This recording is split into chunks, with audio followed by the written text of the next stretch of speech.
మన చుట్టూతా ఉండే వాళ్ళలో మనం కొంతమందిని చూస్తూ ఉంటాం. అంటే వాళ్ళకి చట్టాల పట్ల గౌరవం కానీ, ఏదైనా నేరం చేస్తే శిక్ష పడుతుందనే దాని గురించి కానీ మినిమంగా ధ్యాస ఉండదు.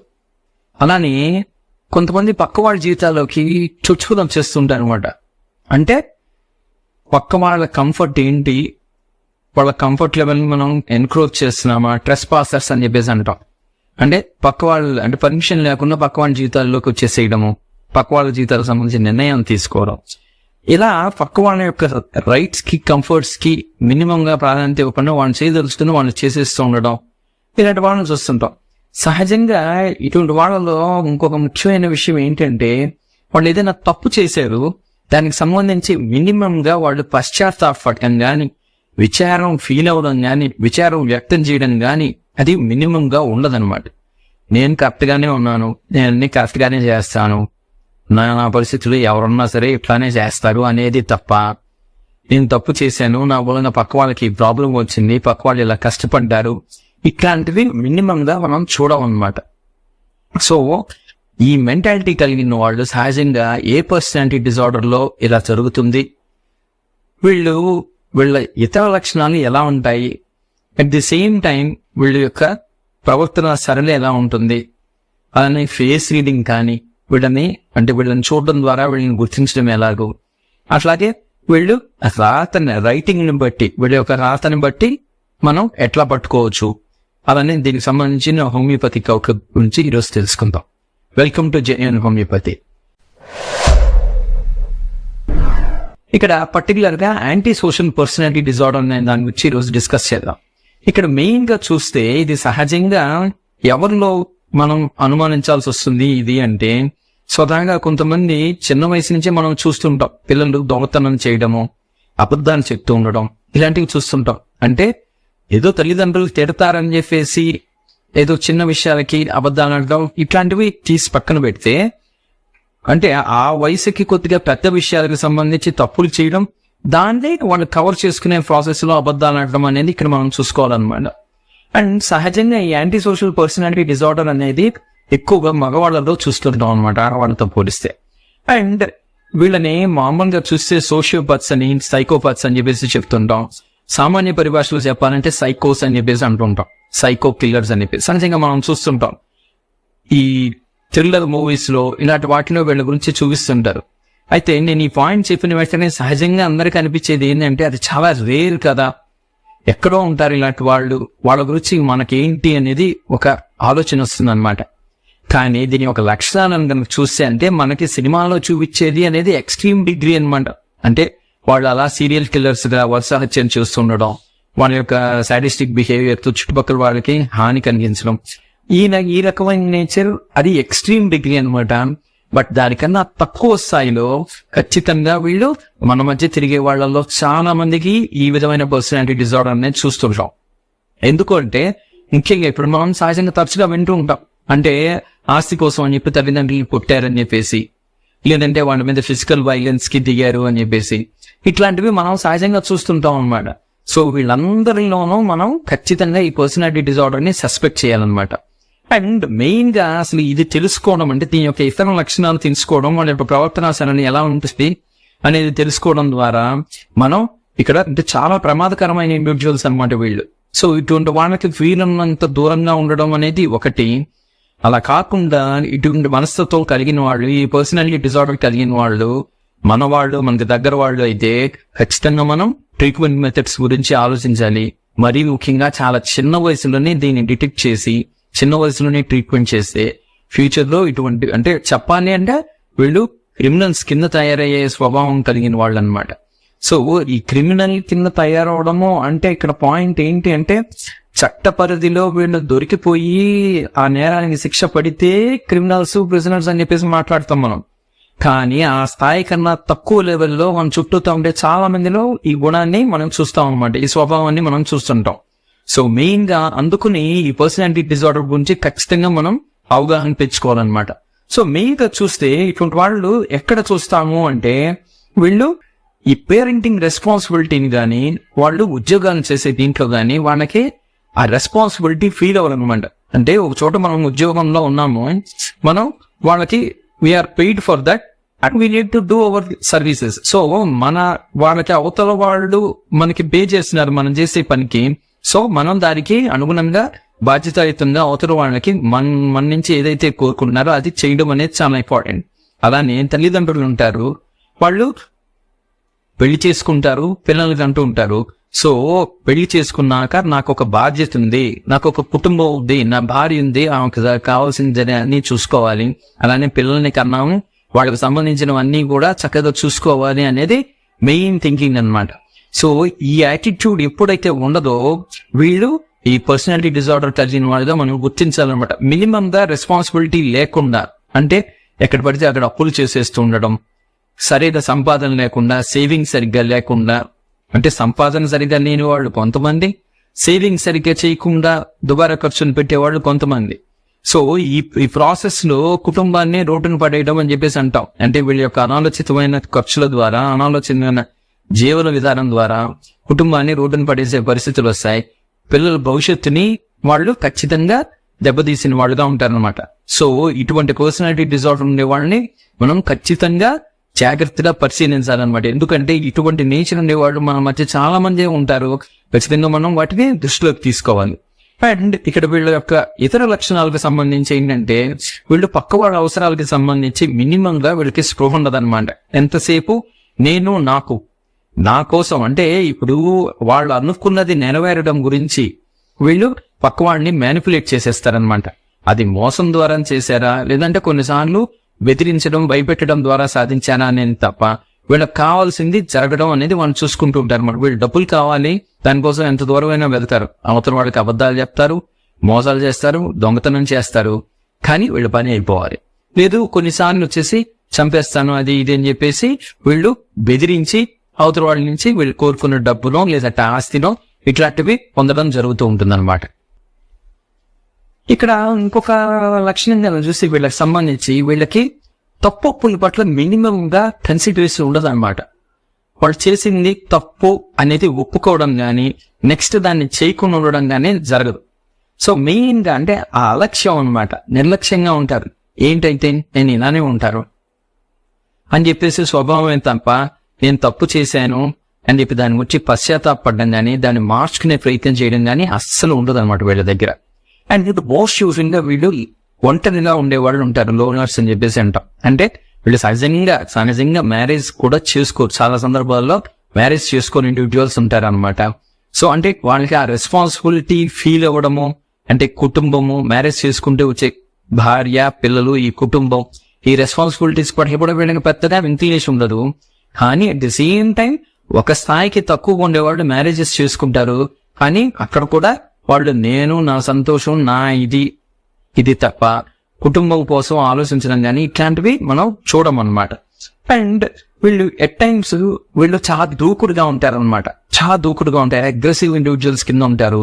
అండ్ వీళ్ళ యొక్క దూకుడు స్వభావం అనేది కొన్నిసార్లు హింసాత్మకంగా కూడా మారడం, ఫిజికల్ ఫైట్స్ అంటే భౌతిక దాడులు చేయడం కూడా జరుగుతూ ఉంటుంది. మనం చూస్తుంటాం, తల్లిదండ్రుల్ని కొట్టారని చెప్పేసి చేయమని తిప్పి ఇచ్చేసే ప్రాసెస్ లో ఎముకలు విరిగాయని చెప్పేసి, లేదంటే కొట్టడము, ఇట్లాంటివి తల్లిదండ్రుల్ని కొట్టడం గానీ, లేదు అన్నదమ్ములు అక్క చెల్లెళ్ళని కొట్టడం గానీ, అంటే వీళ్ళు అనుకున్నది నెరవేర్చుకునే ప్రాసెస్ లో ఎంత వైలెన్స్ కైనా దిగుతారు, ఎంత హింసకైనా సరే వాళ్ళు వెళ్తారనమాట.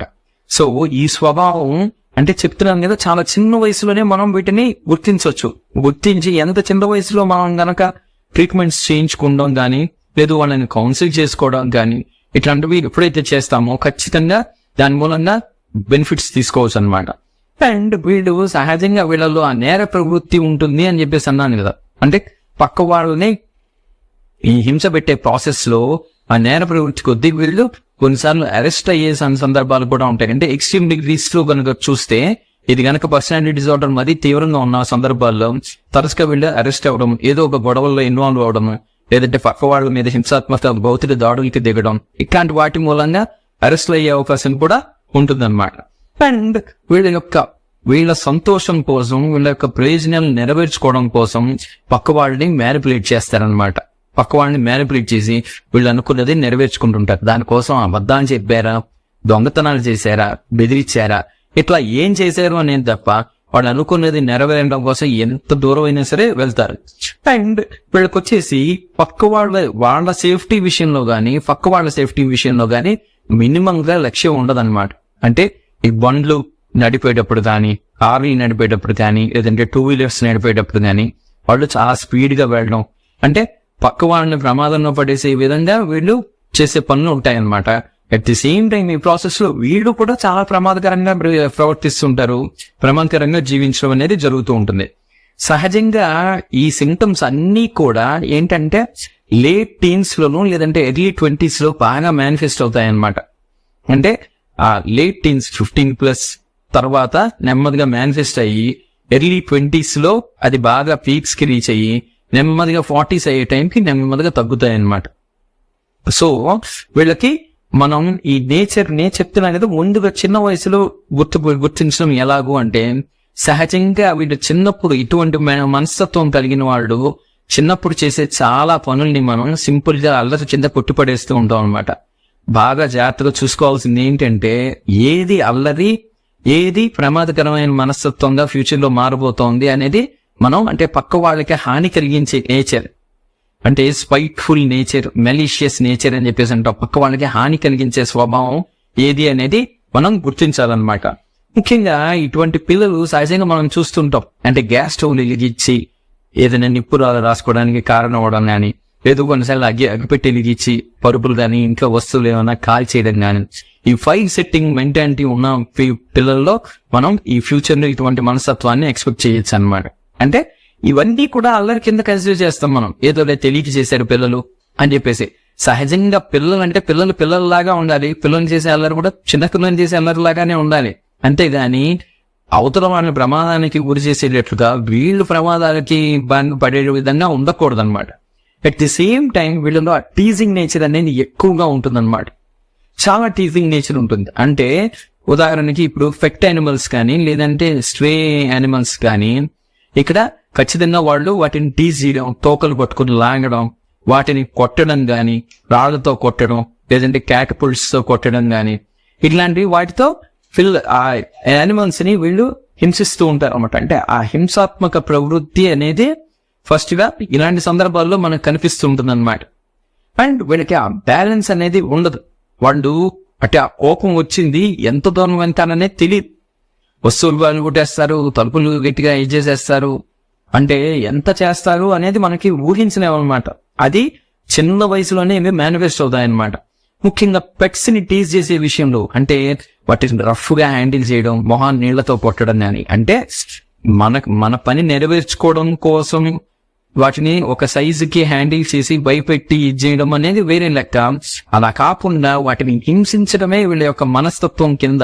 అంటే ఇక్కడ పాయింట్ ఏంటి అంటే, అవసరం కోసం ఏదైనా చేయడం అది వేరే సంగతి, కానీ ఆ హింసలో ప్లెజర్ ఫీల్ అవ్వడం అనేది ఇక్కడ మనం సీరియస్ గా తీసుకోవాల్సిన విషయం అన్నమాట. ఊరికే చిన్నపిల్లలు ఏదో తెలియక చేశారు, ఏదో చిన్నపిల్లలు అల్లరి చేశారు అని చెప్పేసి మనం అంత సింపుల్ గా దాన్ని ఇచ్చేయకూడదు, ఇగ్నోర్ చేయకూడదు అనమాట. ఖచ్చితంగా దాన్ని సీరియస్ గా తీసుకుని వీళ్ళు ఫ్యూచర్ లో ఇటువంటి మనస్తత్వం, ఖచ్చితంగా ఈ క్రిమినల్ యాటిట్యూడ్ ఉండే వాళ్ళు చూసుకుని దానికి ఇప్పుడే మనం జాగ్రత్తలు తీసుకోవాలి. అలానే ఇక్కడ సహజంగా వీళ్ళు ఎవరిలో ఈ నేచర్ మనం చూసే ఛాన్స్ ఉంది అంటే, పేరెంటేజ్ కనుక, ఫ్యామిలీ హిస్టరీ కనుక చూస్తే సహజంగా ఈ యాంటీ సోషల్ పర్సనాలిటీ ఉండే వాళ్ళలో, అంటే ఎవరైతే సఫిషియెంట్ బాధ్యత లేకుండా, కుటుంబం పట్ల ఒక రెస్పాన్సిబిలిటీ అనేది ఫీల్ అవ్వకుండా, భార్య పట్ల, పిల్లల పట్ల ఒక రెస్పాన్సిబిలిటీ ఫీల్ అవ్వకుండా, వాళ్ళకి నచ్చిన చోట అప్పులు చేయడం, వాళ్ళకి నచ్చినట్లుగా జీవించడం, ఎంతసేపు నేను, నాకు, నా సంతోషం, నా ప్రయోజనాలే తప్ప పక్క వాళ్ళ గురించి నేను కన్సిడర్ చేయను అనే పేరెంట్స్ ఎక్కడైతే ఉంటారో, ఖచ్చితంగా వాళ్ళ దగ్గర మనం ఇది సస్పెక్ట్ చేయాలన్నమాట. యాజ్ వెల్ యాజ్ కొన్నిసార్లు అసలు ఈ చైల్డ్ అబ్యూస్ జరిగిన కిడ్స్ ఎవరైతే ఉంటారో వాళ్ళు పెద్ద అయ్యాక ఇటువంటి వ్యక్తులుగా మారే అవకాశం ఉందన్నమాట. ఈ మనస్తత్వం మనకి అలవడే ఛాన్స్ ఉంది. సో ఈ యాంటీ సోషల్ పర్సనాలిటీ డిజార్డర్ ఉన్న వాళ్ళని మనం గుర్తించడం ఎలా అనేది చాలా ఇంపార్టెంట్ అన్నమాట. ముఖ్యంగా ఇక్కడ కనుక ఫేస్ రీడింగ్ ఆస్పెక్ట్ కనుక చూస్తే వీళ్ళ క్రిమినల్ నేచర్, వైల్డ్ నేచర్ అనేది ఉంటుంది అనమాట. అంటే చాలా క్రూరంగా ప్రవర్తిస్తారు. అంటే వీళ్ళు చేసే చర్యల వల్ల పక్క వాళ్ళకి ఎంత నష్టం కలుగుతుంది, ఎంత గాయపడతారు.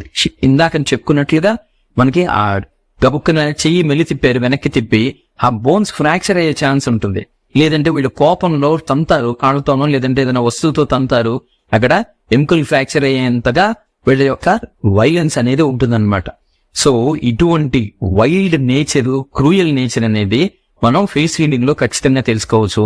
అది ఎలాగో అంటే ఈ ముందు face, front part of face తో పోలిస్తే ఈ రెండు చెవుల మధ్య ఉండే స్పేస్ ఏదైతే ఉంటుందో ఆ స్పేస్ కనుక ఎక్కువగా ఉంది అంటే ఖచ్చితంగా అది ఆ క్రూరమైన మనస్తత్వాన్ని చెప్తుందన్నమాట.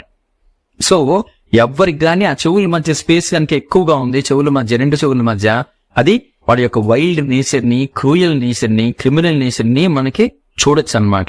ముఖ్యంగా వైల్డ్ అండ్ క్రూయల్ నేచర్ ని చూడొచ్చు అనమాట. అంటే హార్టెడ్ గా ఉంటారు, పక్క వాళ్ళ కష్టాల పట్ల వీళ్ళకి మినిమం గా స్పృహ ఉండదు, ఎంతసేపు నేను నాకు అనేదే ఉంటుందన్నమాట. అలానే ఈ ముక్కు వెడల్పుగా ఉండడం, అంటే మనం సహజంగా వైల్డ్ యానిమల్స్ లో చూస్తాం అన్నమాట. అంటే మనం మచ్చికి చేసుకోదగిన జంతువులు ఏవైతే ఉంటాయో వాటిల్లో ఈ రకమైన ముక్కును చూడడం అంటే చాలా వెడల్పుగా ఉంటుందన్నమాట, బ్రాడ్ గా ఉండి పెద్దదిగా ఉంటుంది. సో సింహాలు గాని, పులులు గాని ఇటువంటి వాటిలో మనం ఈ రకమైన ముక్కును చూస్తాం అన్నమాట. And when it comes to hand writing, ఇటువంటి వాళ్ళ రైటింగ్ ఎలా ఉంటుంది అని కనుక చూస్తే వీళ్ళ ఆ స్ట్రోక్స్ అని చెప్పేసి చెప్తాం. ఆ స్ట్రోక్స్ వచ్చేసి వీళ్ళవి చాలా షార్ప్ గా ఉంటాయి అనమాట, యాంగులర్ స్ట్రోక్స్ అని చెప్పేసి అంటాం రైటింగ్ లో. అంటే పక్క వాళ్ళని ఏమనుకుంటారు అనే దాని గురించి వీళ్ళకి పట్టి ఉండదు అనమాట. స్మూత్ గా హ్యాండిల్ చేద్దాం పక్క వాళ్ళని అనేది లేనప్పుడు, అంటే స్మూత్ గా హ్యాండిల్ చేసేవాళ్ళు రౌండ్ గా రాస్తారనమాట రైటింగ్ రాసేటప్పుడు. అలా కాకుండా వీళ్ళు షార్ప్ గా రాశారు అంటే వీళ్ళు చాలా యాంగులర్ డిస్పోజిషన్ ఉండి పక్క వాళ్ళకి ఫీలింగ్స్ గురించి వీళ్ళకి పట్టింపు లేని వాళ్ళు అనేది అర్థం అవుతుంది. And at the same time ending strokes అంటాం, అంటే మనం ఒక పదం రాసి ఎండ్ చేసేది కానీ, లేదా ఒక సెంటెన్స్ రాసి ఎండ్ చేయడం కానీ, లేదా సిగ్నేచర్ లో ఎండ్ లాస్ట్ దీంట్లో ఏంటంటే అక్కడ చాలా మొత్తగా థిక్గా రాస్తారనమాట. అంటే ఆల్మోస్ట్ క్లబ్ షేప్ అని చెప్పేసి అంటే ఆఫ్ గద షేప్ లో అక్కడ రాయడం జరుగుతుంది. ఆ ఎండ్ స్ట్రోక్స్ కనుక బాగా థిక్ గా ఉన్నాయి అంటే ఈ విధమైన క్రూయల్ మెంటాలిటీని మనం సస్పెక్ట్ చేయొచ్చు అనమాట. And coming to homoeopathic outlook, ఈ కేసెస్ లో సహజంగా మనం హోమియోపతి పరంగా ఏం సింటమ్స్ చూస్తాము అనేది ఇంపార్టెంట్ అనమాట. రెక్లెస్నెస్ అనేది ఒక పాయింట్ అనమాట. అంటే వీళ్ళకి పర్యవసానాల గురించి మినిమం గా స్పృహ ఉండదు అనమాట. అంటే ఒక పని చేయడం మూలంగా దాని కాన్సిక్వెన్సెస్ ఏంటి అనేది మినిమం గా లెక్క చేయకుండా వాళ్ళు చేయదలుచుకున్న పని చేసేయడం అనేది ఇక్కడ వీళ్ళలో చూస్తుంటాం. అలానే tendency to lie and steel, అబద్ధాలు చెప్పడము, దొంగతనాలు చేయడము, ఇట్లాంటివి మనం చూస్తుంటాం అనమాట. ఆర్సెనిక్ గానీ, ఆర్టెమిస్ వల్గారిస్ గానీ ఇటువంటి డ్రగ్స్ లో మనం చూస్తూ ఉంటాం. అలానే ఎస్ట్రేంజ్డ్ అనే ఒక రూబ్రిక్ ఉంటుంది. అంటే కుటుంబాన్ని వదిలేసి వీళ్ళు అంటే డబ్బు తీసుకుని బయటికి వెళ్ళిపోవడము, ఏ క్లబ్బుల్లోనో పేకాటలాడడము, వ్యసనాల్లో ఆ డబ్బును ఖర్చు పెట్టేసేయడం, ఇటువంటి మనస్తత్వం. అంటే కుటుంబాన్ని కంప్లీట్ గా వదిలేసేసి రోడ్డును పడేసి వీళ్ళ దారి వీళ్ళు చూసుకుంటారనమాట. ఈవెన్ మ్యారేజ్ అయినది ఇందాకని చెప్పుకున్న దీనిలో సహజంగా మ్యారేజ్ చేసుకోకుండా ఉండేవాళ్ళు కొంతమంది అని చెప్పాము, చేసుకుని వదిలేసేవాళ్ళు కొంతమంది ఉంటారు. అలానే క్రూయల్ నేచర్, క్రూరంగా ఉండడం, హార్టెడ్ అంటే మనసు వీళ్ళకి రాయిలా ఉంటది అనమాట. ఏ మాత్రం ఎమోషన్స్, పక్క వాళ్ళ బాధ, పక్క వాళ్ళ యొక్క కష్టాన్ని వీళ్ళు ఫీల్ అవ్వడం అనేది ఉండదన్నమాట. నెక్స్ట్ వైలెంట్ నేచర్, వీళ్ళలో ఆ హింసాత్మకమైన ప్రవృత్తి ఉంటుంది. ఏదైనా సరే చాలా స్ట్రాంగ్ గా మేనిఫెస్ట్ అవుతుంది అనమాట ఎమోషన్స్. ముఖ్యంగా నెగిటివ్ ఎమోషన్స్ స్ట్రాంగ్, అంటే సహజంగా వెహమెంట్ అనే దీంట్లో ఏంటంటే అది ప్రేమ గానీ, ద్వేషం గానీ, బాధ గానీ అన్ని కూడా స్ట్రాంగ్ గా మేనిఫెస్ట్ అవడం ఎమోషన్ అనేది వెహమెన్స్ కింద చెప్తాం. ఇక్కడ వచ్చేసి వైలెన్స్ అనేది ఎక్కువ అయింది అనమాట. అంటే అవి బేసిక్ గా అక్కడ వాళ్ళకి హింసాత్మకమైన ప్రవృత్తి అనేది ఎక్కువగా చూస్తుంటాం అన్నమాట వీళ్ళలో. అండ్ నెక్స్ట్ వచ్చేసి స్పైట్ఫుల్ ఇండివిజువల్స్ అని చెప్పేసి అంటాం. అంటే విషం చిమ్మే స్వభావం, అంటే అపకారికి కూడా ఉపకారం చేయమని చెప్తాం ఇన్ జనరల్. కనీసం అపకారానికి దూరంగా ఉండడం అనేది ఇదైతే వీళ్ళు ఏంటంటే ఉపకారికి కూడా అపకారం చేసే మనస్తత్వం ఉంటుందన్నమాట. అంటే విషం చిమ్మే స్వభావం అని చెప్తాం. సహజంగా మనం మాటల్లో అయితే వింటూ ఉంటాం, అంటే ఫామ్ కు పాలు పోసినా సరే అది విషమే చెంపుతుంది, కాటేస్తుంది అని చెప్పేసి, ఎందుకంటే దాని స్వభావం అది అని. సో ఈ స్పైట్ఫుల్ ఇండివిజువల్స్ ఎలా ఉంటారు అంటే పక్క వాళ్ళు వీళ్ళతో ఎంత మంచిగా ఉన్నా, వీళ్ళతో ఎంత చక్కగా చూసుకున్నా వీళ్ళు పక్క వాళ్ళ మీద విషం చిమ్మే స్వభావంగా ఉంటారనమాట. అంటే పక్క వాళ్ళ నాశనాన్ని కోరుకుంటూ, పక్క వాళ్ళకి హాని కలిగించే విధంగా, పక్క వాళ్ళ డౌన్ ఫాల్ ని చూసే విధంగా వీళ్ళు ఆ మనస్తత్వం ఉంటుంది. And next comes malicious nature అనమాట. అంటే పక్క వాళ్ళకి హాని కలిగించే స్వభావం. ఈ హాని కలిగించే స్వభావం చిన్న వయసులో గనక చూస్తే మిస్చివస్ నేచర్ అని చెప్పేసి అంటాం. అంటే పక్క వాళ్ళ వీటిని పంచర్ చేయడాలు, లేదంటే అంటే వెహికల్స్ ని పంచర్ చేయడాలు, పక్క వాళ్ళ యొక్క ఆస్తులకి డ్యామేజ్ చేసే విధంగా ఇది చేయడం. అంటే చిన్న వయసులో ఆ వయసుకి సరిపడా ఆ వయసుకి వాళ్ళు చేసే పనుల్లో పక్క వాళ్ళకి హాని కలిగించే స్వభావం, అలానే పక్క వాడిని ప్రమాదాల బారిన పడే విధంగా, ప్రమాద బాంచ్కి తోసే విధంగా ఉండే ప్రవర్తన వీళ్ళలో చూస్తాం. ఇవన్నీ కూడా ఒక వయసుకు వచ్చిన తర్వాత వచ్చేసి మెలీషియస్ అనే నేచర్ ని చూస్తాం, హాని కలిగించే స్వభావం. అదే చిన్న వయసులో అయితే అల్లరి మిస్యూస్ నేచర్ కింద చూస్తాం అన్నమాట. సో ఇటువంటి లక్షణాలను దృష్టిలో పెట్టుకుని మనం ఎప్పుడైతే వీళ్ళకి ట్రీట్మెంట్ కూడా మనం ప్లాన్ చేస్తామో ఖచ్చితంగా వీళ్ళకి బెటర్ లైఫ్ ఇవ్వగలుగుతాం. As always, thanks for watching.